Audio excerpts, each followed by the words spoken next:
बच्चों ये हमारा सेकेंड चैप्टर का वीडियो लेक्चर है। चैप्टर है हमारा रिलेशंस एंड फंक्शंस। बच्चों ये सबसे इम्पॉर्टेंट चैप्टर है। 11th में ये one of the most important chapter है। उसके पीछे का ये रीज़न है कि बच्चे ये जो चैप्टर है ना, ये बेस बनेगा कैलकुलस का। ठीक है, तो ये चैप्टर बहुत इम्पॉर्टेंट है। तो रिलेशन को स्टार्ट करने से पहले हमारा एक टॉपिक होगा रिलेशन और दूसरा टॉपिक होगा हमारा फंक्शन। ठीक है, ये दो टॉपिक होंगे। तो रिलेशन को स्टार्ट करने से पहले हम लोग ये देखते हैं, एक टॉपिक है हमारा रिलेशंस और दूसरा टॉपिक होगा हमारा फंक्शंस। ठीक है, ये जो चैप्टर है ये 12th क्लास में भी हमें पढ़ना है, सेम चैप्टर। और जैसा मैंने कई बार बोल दिया कि ये चैप्टर बहुत इम्पॉर्टेंट है। तो अब स्टार्ट करते हैं। रिलेशन को अच्छे से समझने के लिए हमें कुछ पहले टर्म्स जानने होंगे। सबसे पहले रिलेशन हम समझेंगे। जब हमारा रिलेशन क्लियर हो जाएगा उसके बाद आएंगे हम लोग फंक्शन पे। अब रिलेशन को समझने के लिए हम लोग कुछ टर्म्स जानते हैं। सबसे पहला जो टर्म है वो है ऑर्डर्ड पेयर। क्या है? Ordered pair. ऑर्डर्ड पेयर का मतलब क्या है? ऑर्डर्ड पेयर का मतलब है एन ऑर्डर्ड पेयर। पहले इसको हम लोग डिफाइन करते हैं। N ordered pair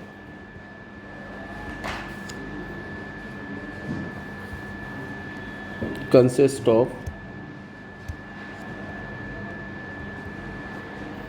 two objects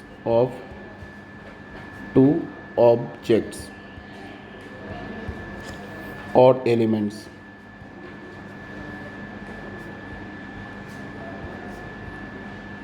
in a given fixed order। इसका क्या मतलब है?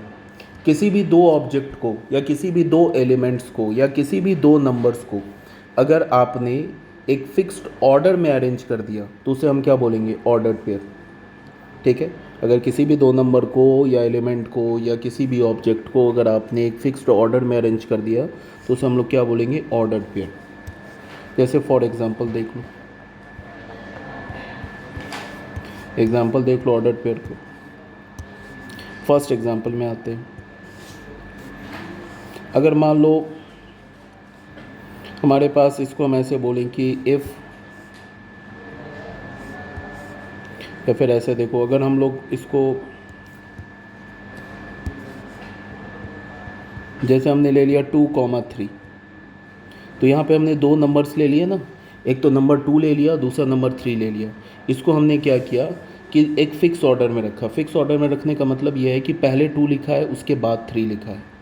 ठीक है, तो ये हमारा बच्चे क्या है? ये हमारा एक ऑर्डर्ड पेयर है। ये क्या है? ये ऑर्डर्ड पेयर है। यहाँ पे हमने इस ऑर्डर्ड पेयर में दो नंबर्स यूज़ किए, एक तो 2 और एक दूसरा 3, और इसका दो नंबर्स यूज़ किए हैं और दोनों नंबर का ऑर्डर भी डिसाइड किया है। पहले 2 आया है फिर 3 आया है। ठीक है, जैसे एक सेकेंड एग्जाम्पल लेते हैं। अगर मैं ऑर्डर्ड पेयर 3,2 लूँ तो ये एक डिफरेंट ऑर्डर्ड पेयर है। 2,3 एक डिफरेंट ऑर्डर्ड पेयर है और ये 3,2 ये एक डिफरेंट ऑर्डर्ड पेयर है। इसमें क्या है? पहले कौन सा नंबर आया? पहले 3 आया और उसके बाद क्या आया? 2 आया। ये भी एक ऑर्डर्ड पेयर है। जैसे मान लो कि मैंने थर्ड एग्जांपल में लिया, मैंने लिख लिया इस टाइप से, पेन पेंसिल ले लिया, तो बच्चे ये भी एक ऑर्डर्ड पेयर है। पहले हमने ऑर्डर्ड पेयर में क्या किया? हमने दो ऑब्जेक्ट उठा लिया, एक तो पेन ले लिया, दूसरा पेंसिल ले लिया। पहले ऑब्जेक्ट को क्या बोला? पेन, और दूसरे ऑब्जेक्ट को क्या बोला? पेंसिल। अगर मैं एक ऑर्डर्ड पेयर लूँ पेंसिल कॉमा पेन, तो ये पेन पेंसिल और पेंसिल पेन, ये दो डिफरेंट ऑर्डर पेयर हो जाएंगे। तो ऑर्डर्ड पेयर का सिंपल सा मतलब है किसी भी दो नंबर, किसी भी दो ऑब्जेक्ट, किसी भी दो एलिमेंट्स को अगर आप बच्चे एक डेफिनेट ऑर्डर में रखते हो तो उसे हम क्या बोलते हैं? Ordered pair. अब जैसे यहाँ पे हम बोले पोजीशन जितने भी होते हैं ना 2D पॉइंट्स पे, जितने भी पॉइंट्स होते हैं 2D प्लेन पर, जितने भी पॉइंट्स होते हैं वो हर एक पॉइंट एक fixed order pair of number को रिप्रेजेंट करता है। कहने का मतलब क्या है कि अगर हमारा वाई एक्सिस है, ये हमारा एक्स एक्सिस है, तो ये हमारा प्लेन क्या बन गया? 2D प्लेन बन गया। ये हमारा क्या बन गया? 2D प्लेन बोलो या XY प्लेन बोलो या कार्टेशियन प्लेन बोलो, एक ही बात है। अब अगर मैं बोलूँ कि इस प्लेन में कितने पॉइंट्स होंगे, तो इस प्लेन पे इन्फिनाइट पॉइंट्स होंगे और हर एक पॉइंट का जो कोऑर्डिनेट होगा वो क्या होगा? ये ऑर्डर्ड पेयर ऑफ नंबर को रिप्रेजेंट करेगा। अगर ये पॉइंट ए है ना, तो मान लो कि यहाँ से ये पॉइंट का डिस्टेंस एक्स एक्सिस से मान लो 3 है और वाई एक्सिस से 2 है, तो इसका मतलब इसका ऑर्डर्ड पेयर क्या हो जाएगा 2,3। ये 2,3 क्या है हमारा, ये किसे रिप्रेजेंट कर रहा है, ये पॉइंट ए के कोऑर्डिनेट को रिप्रेजेंट कर रहा है। 2,3 किसे रिप्रेजेंट कर रहा है, पॉइंट ए के कोऑर्डिनेट को। 2,3 है क्या, ये एक ऑर्डर्ड पेयर है। तो 2,3 यहाँ पे होगा तो ऑब्वियस सी बात है 3,2 कुछ यहाँ पे होगा, ये पॉइंट होगा हमारा 3,2, ये होगा हमारा 3,2। तो ये बताओ 2,3 और 3,2 ये दो डिफरेंट पॉइंट्स के कोऑर्डिनेट हैं, मतलब दो डिफरेंट ऑर्डर्ड पेयर हैं। कहने का मतलब है कि अगर तुम ऑर्डर्ड पेयर में अगर नंबर्स को या ऑब्जेक्ट को या एलिमेंट का ऑर्डर को चेंज कर दोगे तो ऑर्डर्ड पेयर चेंज हो जाएगा। ठीक है, अब आते हैं सेकेंड पॉइंट पे। सेकेंड पॉइंट है बच्चे हमारा equality of ordered pair. Equality of ordered pair,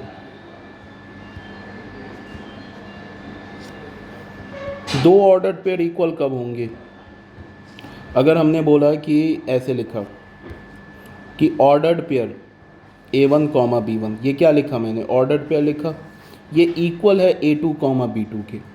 मैंने क्या किया, लेफ्ट हैंड साइड में एक ऑर्डर्ड पेयर रखा, राइट हैंड साइड में एक ऑर्डर्ड पेयर रखा, और मैंने क्या बोला कि ये दोनों ऑर्डर्ड पेयर इक्वल है। तो बच्चे अगर ये दोनों ऑर्डर्ड पेयर इक्वल है तो ये तभी पॉसिबल है if and only if left hand side में जो ऑर्डर्ड पेयर है उसका पहला एलिमेंट क्या है A1, ये किसके इक्वल होना चाहिए, जो राइट हैंड साइड में ऑर्डर्ड पेयर है ना उसके फर्स्ट एलिमेंट के।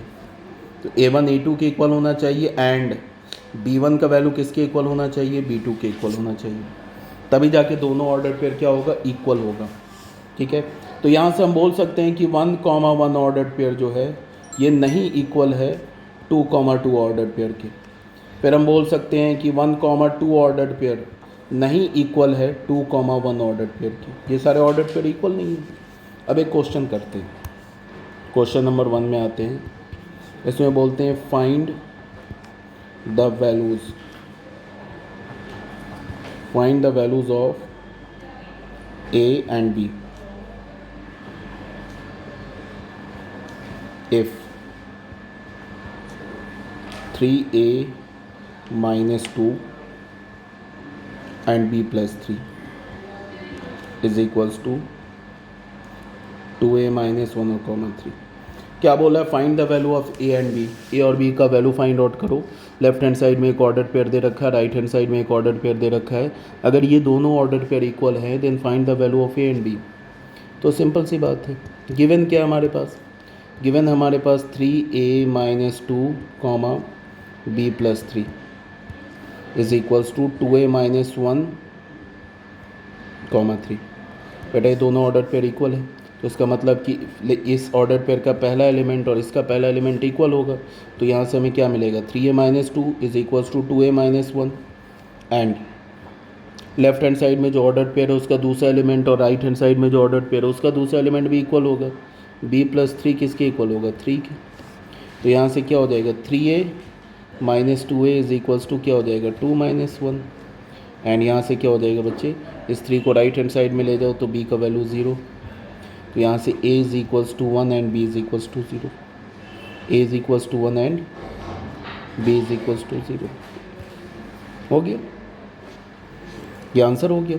ए और बी का वैल्यू पूछ रहा है ना कि अगर ये दोनों ऑर्डर पर इक्वल हैं तो ए और बी का वैल्यू बताओ, तो आ गया ए और बी का वैल्यू। तो बच्चे ये हमारा एक टॉपिक कंप्लीट हो गया। दूसरा हमारा जो टॉपिक है, दो टॉपिक कंप्लीट हो गए। पहला तो हो गया हमारा ऑर्डर्ड पेयर किसे बोलते हैं, सेकंड टॉपिक हो गया इक्वलिटी ऑफ ऑर्डर्ड पेयर क्या होता है। थर्ड जो टॉपिक है वो है कार्टेशियन प्रोडक्ट ऑफ सेट्स। क्या है, कार्टेशियन प्रोडक्ट ऑफ सेट। दो सेट्स का हमें या दो से ज़्यादा सेट्स का कार्टेशियन प्रोडक्ट लेना है। ये क्या चीज़ है, ध्यान से सुनो बच्चे। कार्टेशियन प्रोडक्ट हमने ऐसे माना कि लेट, हमने ऐसे बोला let A and B, A and B be any two sets. A और B हमने कोई भी दो सेट्स एज्यूम कर लिया, ठीक है। then the Cartesian product, then the Cartesian product of A and B is denoted by A cross B। बच्चे इसे A इंटू भी नहीं बोलेंगे, इसे हम क्या बोलेंगे, क्या रीड करेंगे, इसे हम रीड करेंगे A क्रॉस B। इसे क्या रीड करेंगे, A क्रॉस B। सेट ये क्या हमारा है, ये सेट A है और ये क्या हमारा सेट B, तो इसे रीड क्या करेंगे, A क्रॉस B। तो ये A क्रॉस B क्या है, A और B का कार्टेशियन प्रोडक्ट। क्या है, A और B का कार्टेशियन प्रोडक्ट। कहने का क्या मतलब बच्चे कि अगर मैंने सेट A और सेट B ऐसे लिखा ना, तो इसको हम क्या रीड करेंगे, कार्टेशियन प्रोडक्ट ऐसे बोलेंगे, Cartesian product of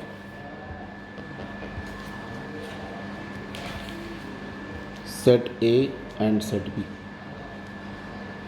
set A और सेट B का कार्टेशियन प्रोडक्ट, इसको क्या रीड करेंगे, इसे हम बोलेंगे A क्रॉस B। क्या बोलेंगे, A cross B। A cross B बोलो या फिर तुम बोलो Cartesian product of set A and set B, एक ही बात है। अब ये दूसरी बात है कि इसको डिफाइन कैसे करेंगे, A क्रॉस B होगा क्या, इसको हम लोग A क्रॉस B क्या हमारा बच्चे, ये एक सेट है। याद करो मैंने क्या बोला है कि तुम सेट पर कोई भी ऑपरेशन अप्लाई करो, एनी ऑपरेशन ऑन सेट, तो उसका जो रिजल्टेंट होगा वो भी एक सेट होगा। ऐसा नहीं कि दो सेट का हमने कार्टेशियन प्रोडक्ट लिया तो वो एक नंबर आ जाएगा, दो सेट का यूनियन लिया तो वो एक नंबर आ जाएगा, ऐसा नहीं होगा।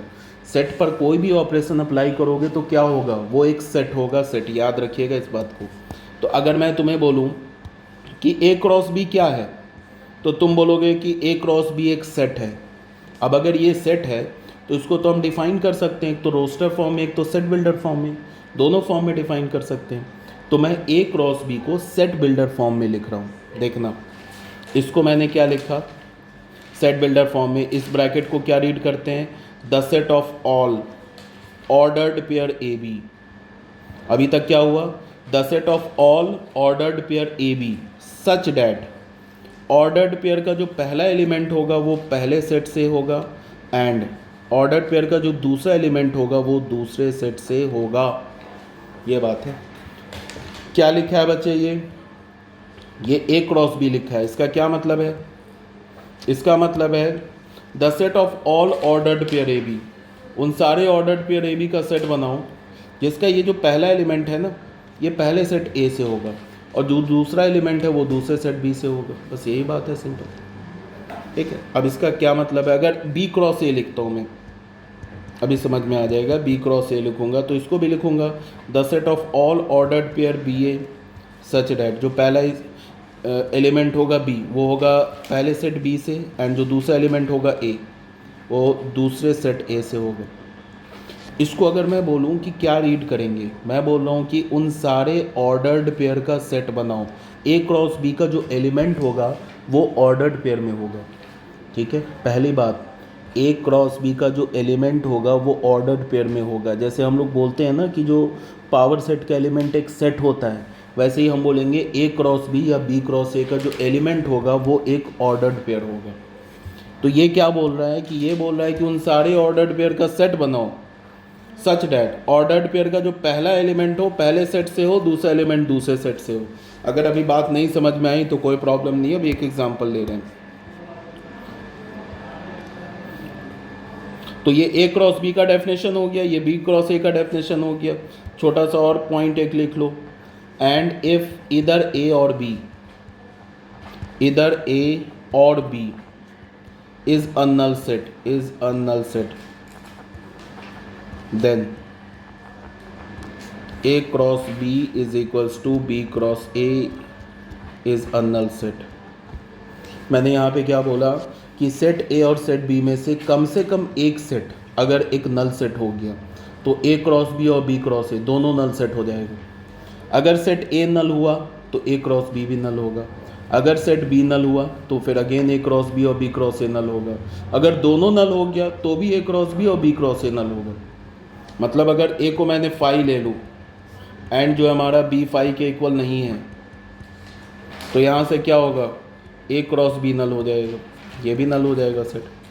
अगर A फाई के इक्वल नहीं है एंड B फाई के इक्वल है तो भी यहाँ से A क्रॉस B और B क्रॉस A दोनों नल सेट होगा, ठीक है, ये बी क्रॉस ए। और ए भी फाई के इक्वल है एंड बी सेट भी फाई के इक्वल है, तो फिर क्या होगा, ए क्रॉस बी क्रॉस ए भी अगेन नल सेट हो जाएगा, ठीक है। अब देख लो कुछ एग्जांपल ले लेते हैं कार्टेशियन प्रोडक्ट के। जैसे मान लो कि इसमें हमने लिया एग्जांपल,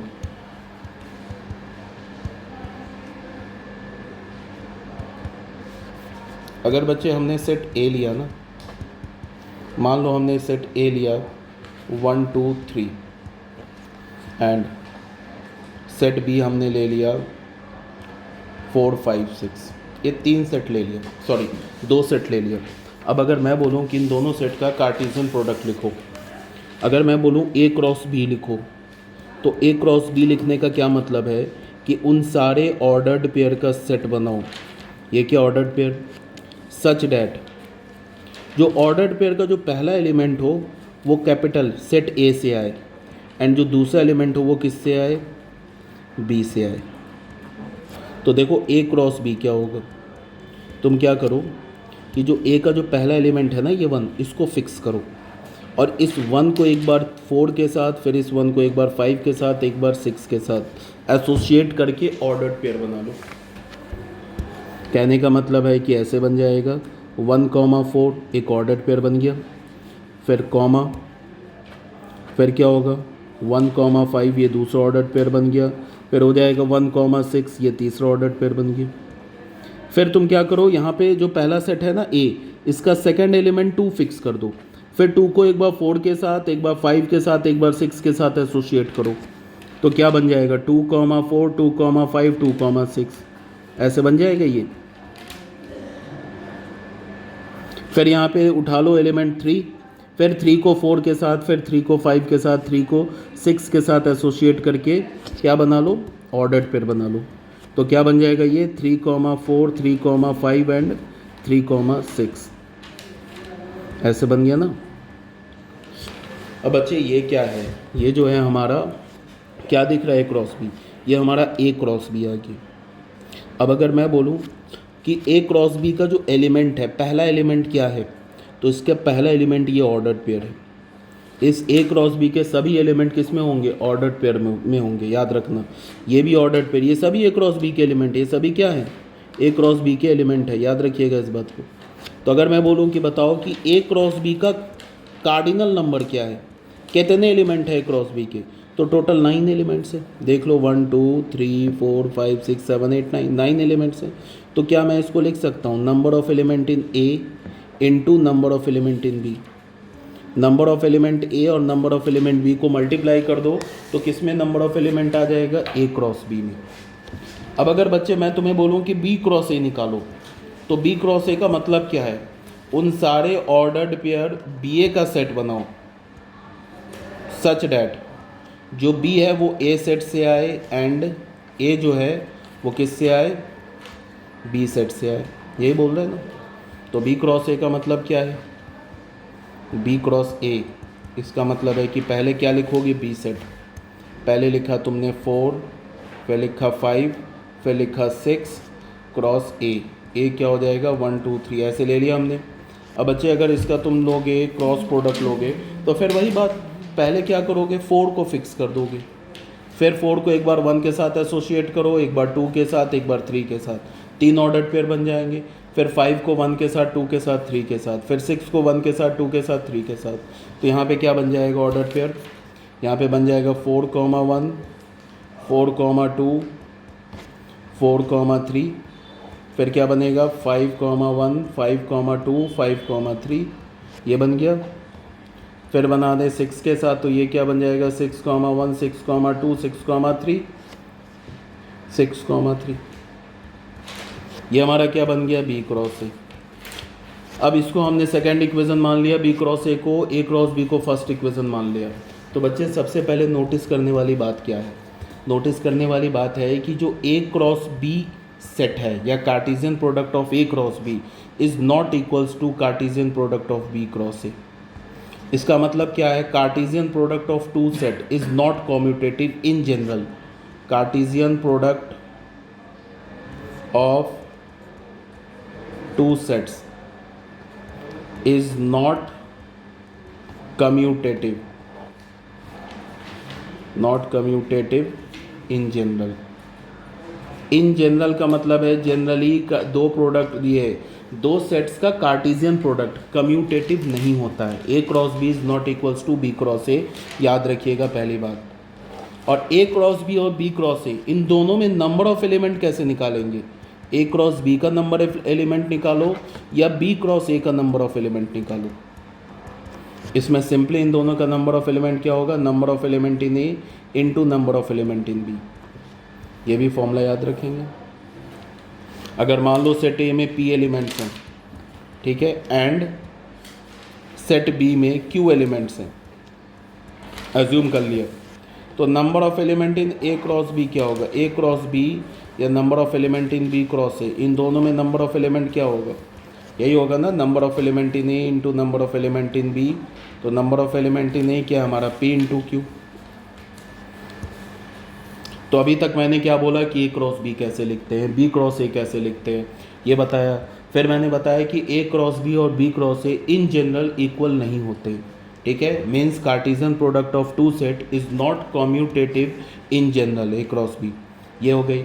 उसके बाद क्या है कि अगर तुमने ए क्रॉस बी सेट लिख लिया है, जैसे यहाँ पे लिखा है ना हमने ए क्रॉस बी सेट, यहाँ पे लिख लिया है, तो अगर तुम्हें बी क्रॉस ए सेट निकालना है तो तुम क्या करो, हर एक ऑर्डर्ड पेयर के पास जाओ और उसके एलिमेंट्स को फ्लिप कर दो, चेंज कर दो.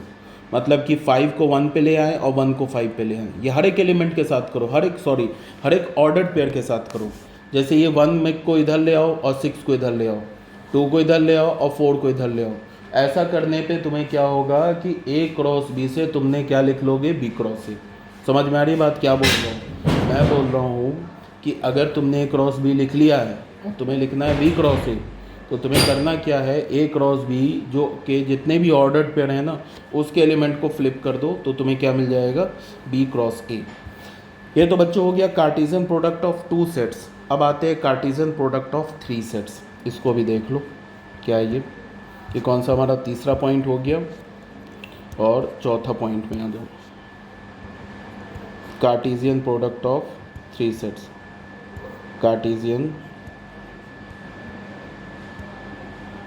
प्रोडक्ट ऑफ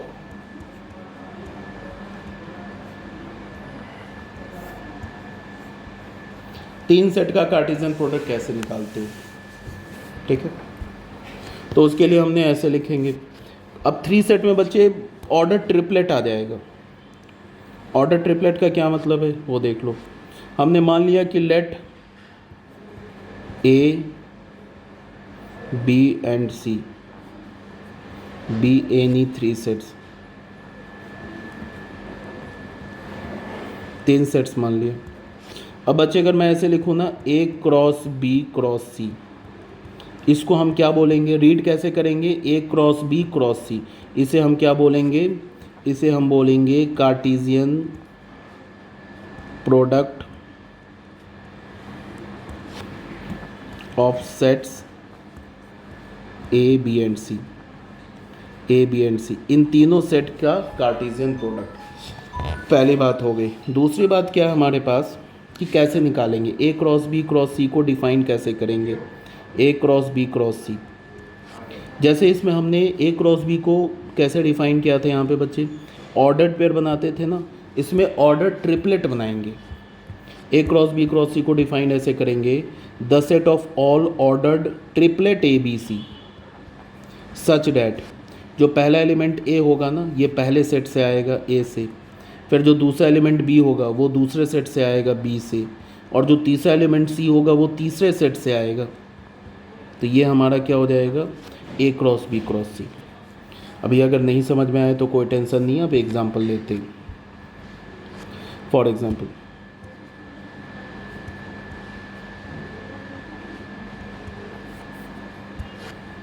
जैसे हमने मान लो कि हमने बोल दिया इफ़ ए सेट हमारे पास क्या है 1,2, बी सेट हमने ले लिया, बी सेट को हमने बोल दिया 3,4 एंड सी सेट को हमने बोल दिया 4, 5, 6, ऐसे सेट बोल दिए.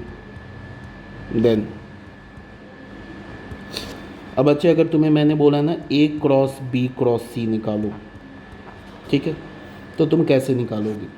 तुम करो क्या, इसको तुम ऐसे भी लिख सकते हो, ए क्रॉस और पहले बी क्रॉस सी निकाल लो, या फिर तुम पहले क्या करो कि ए क्रॉस बी निकाल लो, उसके बाद सी निकाल लो। कैसे भी निकाल लो, रिज़ल्ट सेम होगा। ए क्रॉस इससे निकाल लो या इससे निकाल लो, ठीक है। अब मान लो कि इससे हम लोग फाइंड आउट करते हैं, तो ए क्रॉस बी क्रॉस सी क्या होगा वो देखो। ए लिखा, क्रॉस लिखा, अब यहाँ पे क्या लिखेंगे, पहला बी सेट, तो बी सेट पहले लिखेंगे तो क्या हो जाएगा, ये 3,4 क्रॉस सी सेट। सी सेट क्या हमारा 4 5 6, ऐसे ले लिया। अब ए सेट को रहने दिया हमने, क्रॉस रहने दिया। अब इस दोनों का क्रॉस प्रोडक्ट लेते हैं तो क्या होगा, 3 4 3 5 3 6 4 4 4 5 4 6, यही होगा ना। तो ये क्या होगा, 3 4 3 5 3 6, फिर होगा 4 4 4 5 4 6, ऐसे होगी। हमने ये क्या लिखा बच्चे, ये हमने लिखा, ये लिखा हमने, क्या लिखा, ये हमने लिखा है बी क्रॉस सी। अब हमने बी क्रॉस सी लिख दिया। अब ए सेट लिखते हैं। ए सेट हमारा क्या है, 1,2, ये हमारा ए सेट है ना 1,2। इसके साथ किसका क्रॉस प्रोडक्ट लेंगे, इसके साथ,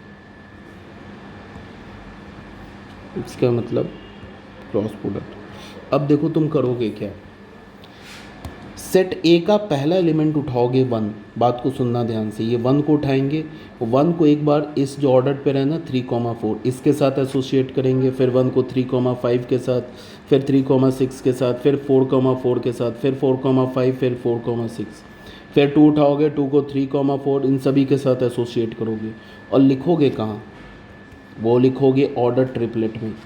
1 को पहले रखा इस ऑर्डर पर 3,4 के साथ, तो ऐसे लिखेंगे, पहले 1 आएगा, ऐसे नहीं लिखेंगे 3 1 4 नहीं लिखेंगे, 1 3 4 लिखेंगे, 1 3 4, क्योंकि ये हमारा ऑर्डर ट्रिपलेट बन गया। क्या बन गया, ये हमारा बन गया ऑर्डर्ड ट्रिपलेट, ये ऑर्डर ट्रिपलेट बन गया।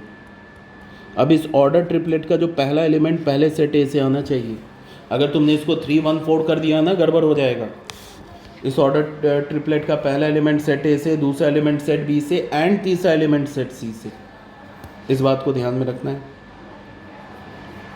अब देखिए ये क्या हो जाएगा, 1 को रखा हमने 3 4 के साथ, फिर 1 को किसके साथ रखेंगे, 3 5 के साथ, तो हो जाएगा 1 3 5, फिर हो जाएगा हमारा 1 3 6, फिर हो जाएगा 1 4 4, फिर हो जाएगा 1 4 5, फिर हो जाएगा 1 4 6, तो 1 हो गया हमारा कंप्लीट। फिर 2 को सभी एलिमेंट के साथ रखो तो क्या हो जाएगा 2 3 4, फिर क्या हो जाएगा 2 3 5, 2 3 6, फिर हो जाएगा 2 4 4, फिर क्या हो जाएगा 2 4 5, फिर हो जाएगा 2 4 6। ये ऑर्डर, ये क्या आ गया हमारा, ए क्रॉस बी क्रॉस सी आ गया। अब बच्चों यहाँ देखिए ध्यान से, ए क्रॉस बी क्रॉस सी में टोटल कितने एलिमेंट्स हैं, 1 2 3 4 5 6 7 8 9 10 11 12, 12 एलिमेंट है ना। तो अगर मैं बोलूँ कि कार्डिनल नंबर क्या है ए क्रॉस बी क्रॉस सी का, तो A cross B cross C, ये बच्चे ए क्रॉस बी क्रॉस सी एक सेट है, सेट है, ये कोई दूसरा चीज़ नहीं आ गया। ए क्रॉस बी क्रॉस सी हमारा सेट है। क्यों सेट है, बिकॉज हमने इसमें 3 सेट में ए बी और सी में हमने एक ऑपरेशन यूज़ किया है। तो सेट में अगर कोई ऑपरेशन यूज़ करोगे तो वो सेट ही मिलेगा और कुछ नहीं आ जाएगा। अब इस सेट का जो एलिमेंट है, वो एलिमेंट क्या है, वो एक ऑर्डर ट्रिपलेट है। ये पूरा एक एलिमेंट है ए क्रॉस बी क्रॉस सी का। अब ये मत बोल देना कि 1 एक एलिमेंट है ए क्रॉस बी क्रॉस सी का, गलत हो जाएगा। ये पूरा ऑर्डर ट्रिपलेट ए क्रॉस बी क्रॉस सी का एलिमेंट है, ठीक है। अब अगर मैं बोलूँ कि नंबर ऑफ एलिमेंट बताओ तो क्या आ रहा है, 3 6 8 10 12 आ रहा है, 12 आ रहा है ना। इसको तुम लिख सकते हो number of element in A into number of element in B into number of element in C. Set A के नंबर ऑफ एलिमेंट, बी के नंबर ऑफ एलिमेंट और सी के नंबर ऑफ एलिमेंट को मल्टीप्लाई कर दो तो A cross B cross C के number of element आ जाएंगे। ये हो गई पहली बात। दूसरी बात तुम्हें समझ में आ गया होगा कि A cross B cross C ये नहीं इक्वल होगा बी क्रॉस ए क्रॉस सी। ये बच्चे इसमें और इसके ऑर्डर ट्रिपलेट जो है वो तो चेंज हो जाएंगे ना, तो ऑर्डर ट्रिपलेट चेंज हो जाएंगे तो सेट के एलिमेंट चेंज हो जाएंगे, तो इसका मतलब ये आपस में इक्वल नहीं है। तो चाहे 2 सेट का कार्टेशियन प्रोडक्ट लो, चाहे 3 सेट का कार्टेशियन प्रोडक्ट लो, हमेशा याद रखना कि वो कम्यूटेटिव नहीं होता है। ठीक है, क्या बोला? कम्यूटेटिव नहीं होता है। अब कुछ नोट लिख लेते हैं हम लोग। नोट 1, पहला नोट में क्या है हमारे पास? ए क्रॉस बी क्रॉस सी। मैंने क्या बोला? कम्यूटेटिव नहीं होता है, बट ये नहीं बोला कि एसोसिएटिव भी नहीं होता है। एसोसिएटिव होता है, तो ये हो जाएगा A cross B cross C. दूसरी बात क्या है? Number of element in A cross B cross C. A cross B cross C में जो नंबर ऑफ एलिमेंट होंगे वो क्या होंगे? Number of element in A into number of element in B into number of element in C. Third में क्या बोला है कि इफ इधर सेट ए और set B is an infinite set, then A cross B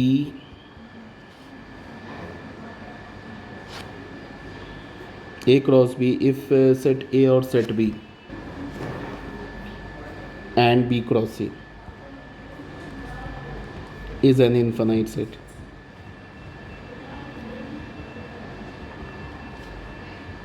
बच्चे ए set या B set में अगर कोई भी एक सेट इन्फानाइट हो गया तो फिर ए क्रॉस बी और बी क्रॉस ए ये भी इन्फानाइट होगा। अगर ए इन्फानाइट हुआ बी फाइनाइट हुआ तो भी ए क्रॉस बी क्या होगा? इन्फानाइट होगा। अगर सेट ए और सेट बी दोनों इन्फानाइट हो गए तो भी ए क्रॉस बी इन्फानाइट होगा। ठीक है, अब अगर मैं बोलूँ 3 सेट के लिए, 3 सेट में अगर ऐसे लिख सकते हो, और इधर ए बी और सी is an infinite set. Infinite set. Then A cross B cross C is an infinite set.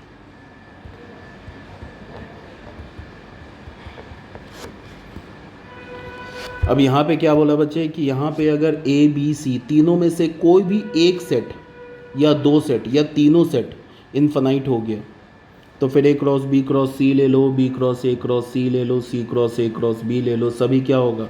Infinite होगा। ठीक है, अब अगर मान लो चौथा नोट में क्या है? इफ ए बी और C is a finite set. अगर बच्चे ये क्या है? हमारा एक फाइनाइट सेट है, देन फाइनाइट है तो फिर ए क्रॉस बी भी फाइनाइट होगा and B cross A is a finite set. अगर 3 सेट के लिए मैं बोलूं ए बी और सी तो ए क्रॉस बी फाइनाइट होगा, बी क्रॉस ए फाइनाइट होगा, फिर तुम्हें क्या बोलता हूँ A cross B cross C ये सभी फाइनाइट होगा। अगर बच्चे ये set A B C finite है तो फिर ए क्रॉस बी ले लो, बी क्रॉस ए ले लो, फिर ए क्रॉस बी क्रॉस सी ले लो, सभी सेट क्या होंगे? फाइनाइट होंगे। ठीक है, तो ये तो था हमारा कार्टेशियन प्रोडक्ट। ये 3 पॉइंट हमने कर लिया। चौथा पॉइंट जो हमारा बच्चे वो देख लो।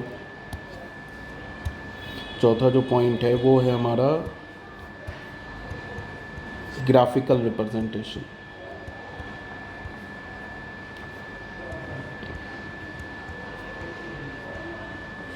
Graphical of Cartesian product. Cartesian product का ग्राफिकल रिप्रेजेंटेशन क्या है वो देख लो।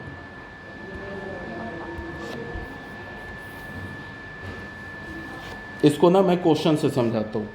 कार्टेशियन प्रोडक्ट को हम लोग ग्राफिकली कैसे रिप्रेजेंट करेंगे, क्वेश्चन लेते हैं।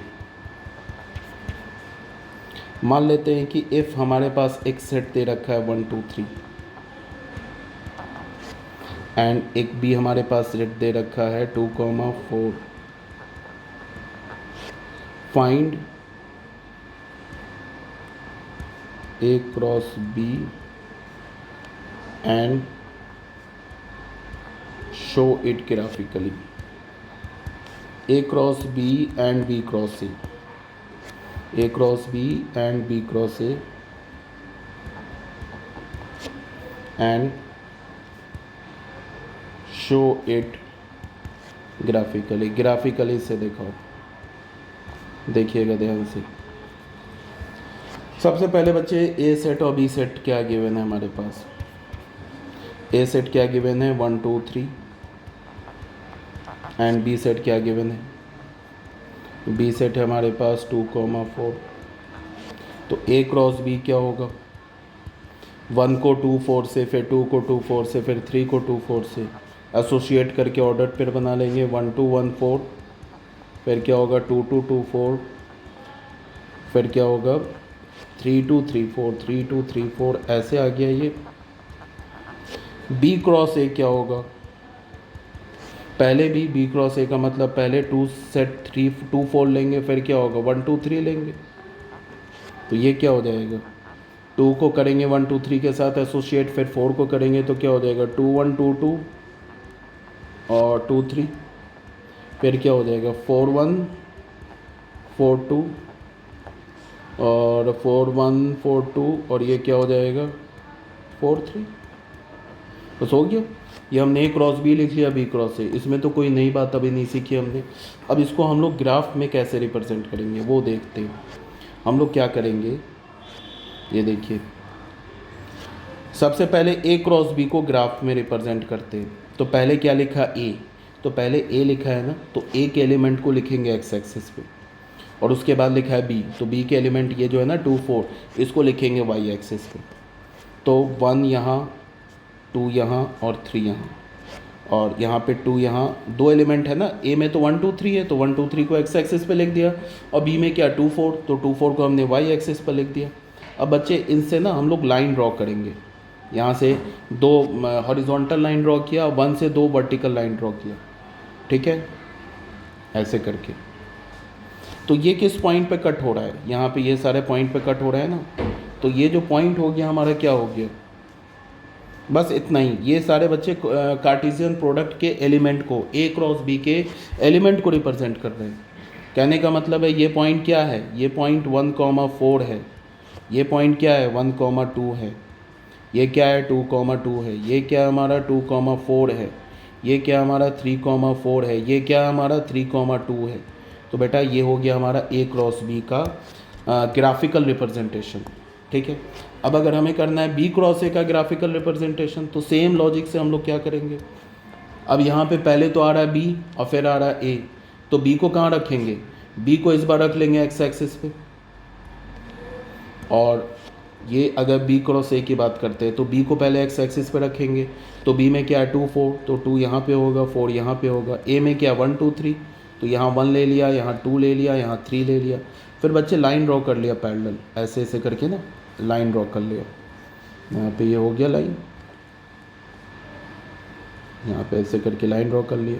अब ये दोनों जो वर्टिकल और हॉरिजॉन्टल लाइन जिस पॉइंट पर मिल रहे हैं ना, ये पॉइंट क्या हो गए, बी क्रॉस ए के एलिमेंट हो गए। बस ऐसे कर दो डिनोट, और यहाँ पे सबके कोऑर्डिनेट लिखना चाहते हो तो लिख दो, नहीं भी कोऑर्डिनेट लिखोगे ना, ऐसे भी छोड़ दोगे तो भी करेक्ट हो जाएगा, ठीक है। ये सिर्फ डॉट बना के छोड़ दोगे तो भी करेक्ट हो जाएगा, ये ऑर्डर पे लिखने की ज़रूरत नहीं है।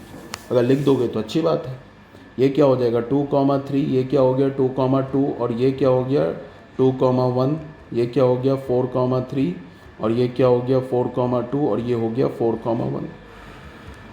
तो ये हो गया ए क्रॉस बी, ये हो गया बी क्रॉस ए, हो गया।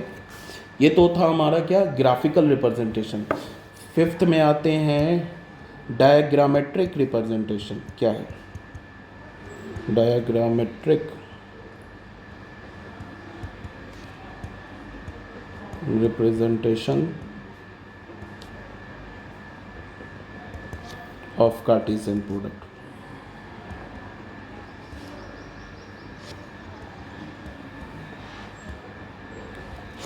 ऑफ 2 सेट, 3 सेट की बात नहीं करेंगे।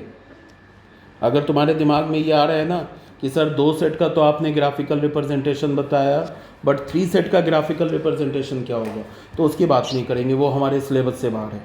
बस तुम्हें इतना याद रखना है कि सिर्फ 2 सेट के का जब भी अगर क्वेश्चन पूछेगा ना, तो सिर्फ 2 सेट के ग्राफिकल रिप्रेजेंटेशन का पूछेगा, या 2 ही सेट के डायग्रामेटिक रिप्रेजेंटेशन का पूछेगा, 3 सेट का नहीं पूछेगा, क्योंकि वो सिलेबस से ही बाहर है। लेट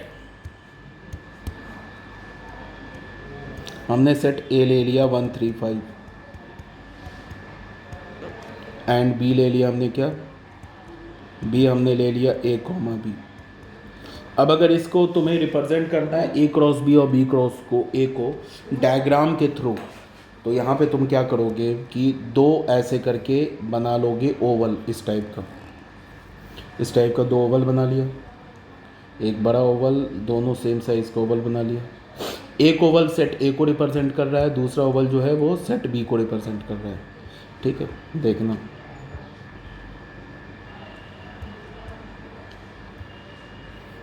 इस टाइप का 2 ओवल बना लिया। इसको हमने बोला सेट ए, इसको हमने बोला सेट बी, और एक ऐसे एरो दे दिया, और इसको हमने क्या बोल दिया, ए क्रॉस बी। यहाँ पे हमने ऐसे करके ए क्रॉस बी कर दिया। इसको हमने बोला सेट बी, इसको हमने बोला सेट ए, और एक ऐसे करके यहाँ पे एरो बना दिया और इसे बोल दिया बी क्रॉस ए। ठीक है, अब ए में ए सेट के एलिमेंट लिखेंगे, तो ए सेट का एलिमेंट क्या 1 3 5, और बी सेट का एलिमेंट क्या ए कॉमा बी। फिर पहले बी लिखेंगे तो यहाँ ए, यहाँ बी, और यहाँ 1 3 5। ठीक है, अब बच्चे तुम्हें क्या करना है कि इस तरह से एरो बनाना है, 1 को ए से ज्वाइन करना है, फिर 1 किससे ज्वाइन होगा, बी के से भी, और फिर क्या होगा 3 ए के साथ ज्वाइन होगा, फिर 3 बी के साथ भी ज्वाइन होगा, फिर 5 ए के साथ ज्वाइन होगा, फिर 5 बी के साथ ज्वाइन होगा। तो ऐसे बस बन गया एरो, ये ऐसे एरो बन गया, बस एरो ये हो गया बच्चे ए क्रॉस बी का एक ग्राफिकल रिप्रेजेंटेशन हो गया। इससे ज़्यादा कुछ भी नहीं करना है। अब बी क्रॉस ए का करना है तो ए को 1 के साथ करो, फिर ए को क्या करो तुम 1 के साथ, फिर ए को 3 के साथ, फिर ए को 5 के साथ, फिर बी को 1 के साथ, फिर बी को 3 के साथ, फिर बी को 5 के साथ, ऐसे एरो दे दो बस। तो ये हो गया बी क्रॉस ए का ग्राफिकल रिप्रेजेंटेशन। ठीक है बच्चों, ये था हमारा एक टॉपिक था Cartesian product of sets and their graphical representation. ठीक है, अभी तक हमने जो टॉपिक स्टार्ट किया है, अभी हमने रिलेशन जो टॉपिक है ये स्टार्ट नहीं किया है। ये जो टॉपिक है ना रिलेशन, इसको अभी तक स्टार्ट नहीं किया है। ये रिलेशन स्टार्ट करने से पहले इतनी इन्फॉर्मेशन, मतलब इतने ऑर्डर्ड पेयर हो गए, इक्वालिटी ऑफ ऑर्डर्ड पेयर हो गए, कार्टेशियन प्रोडक्ट हो गए, ये सब हमें आना चाहिए। ठीक है, आई होप मैंने काफ़ी कोशिश की है कि आपको हर एक पॉइंट क्लियर हुआ। आपका कोई डाउट होगा तो आप लोग ऑफलाइन क्लास में पूछ लेंगे। Okay, thank you very much.